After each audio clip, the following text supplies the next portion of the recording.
Hello friends, welcome to my YouTube channel. Today we are going to learn warming up and chit chat of unit number 2.5, a play from standard 9th subject English. Let's go start. First question, do you like to watch plays? तुम्हाला नाटकं पाहायला आवडतात का? Answer, yes, I like to watch plays. They are very interesting. Next question, which is the last play you saw? तुम्ही पाहिलेले शेवटचे नाटक कोणते? Answer, the last play I saw was a school drama. Next question, do you like watch TV serials? Which ones? तुम्ही TV मालिका पाहता का? त्या कोणत्या? Answer, yes, I watch TV serials.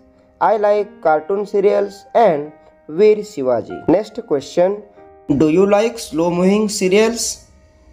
तुम्हाला संत गतीच्या मालिका आवडतात का? Answer, no, I don't like slow moving serials. I like short and funny serials. Next question, do you like stories from the past? तुम्हाला भूतकाळातील कथा आवडतात का? Answer, yes, I like stories from the past. They are full of wisdom. Next question, what type of stories do you like? तुम्हाला कोणत्या प्रकारच्या कथा आवडतात? Answer, I like adventure and animal stories. Next question, 2 truth, 1 lie. Question first, make groups of 10 to 15. In this game, each person writes 3 sentences about himself, herself, 2 of which are true and the third one is a lie. Read aloud your sentences while others guess which 2 are true and which is a lie. 10 ते 15 जणांचा एक गट तयार करा. या खेळामध्ये प्रत्येक व्यक्तीने स्वतःविषयी 2 खरी आणि 1 खोटे अशी 3 विधाने वाक्ये लिहायची आहेत. तुम्ही ती मोठ्याने वाचून दाखवायची आहेत आणि इतरांनी त्यातली कोणती खरी व कोणती खोटी विधाने आहेत हे ओळखायचे आहे. Answer, hello everyone, I am Ganesh.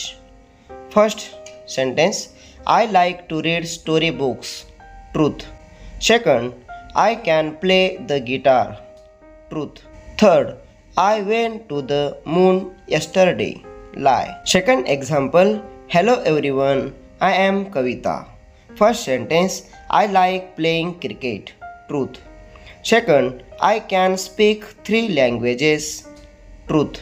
Third, I have a pet lion at home. Lie.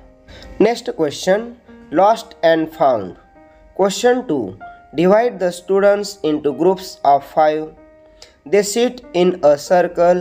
They choose one object of daily use such as a bag, wallet, box, etc.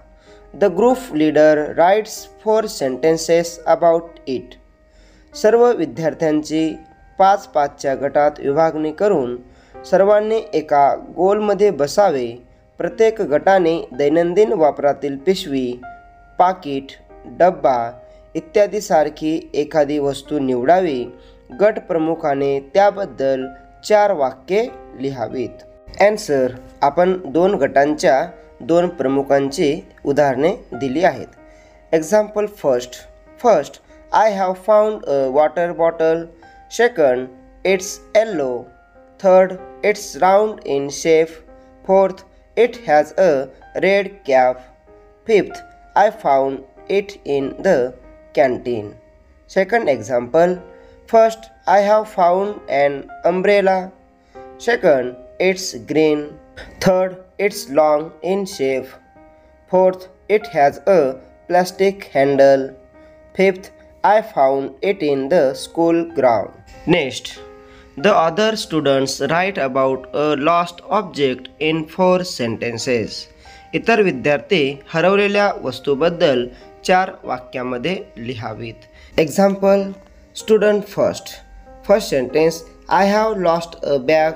Second, it's blue. Third, it's square in shape. Fourth, I lost it in the school playground. Example, second student, I have lost a wallet. Second, it's black. Third, it's square in shape. Fourth, I lost it in the market. They all open read their lines, beginning with the group leader.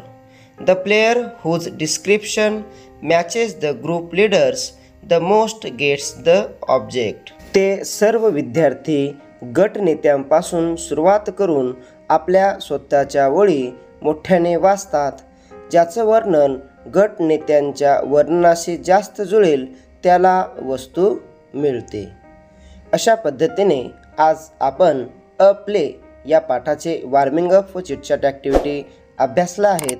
I hope हा video जर तुम्हाला आवडला तर like, share आणि चॅनलला subscribe निश्चित करा.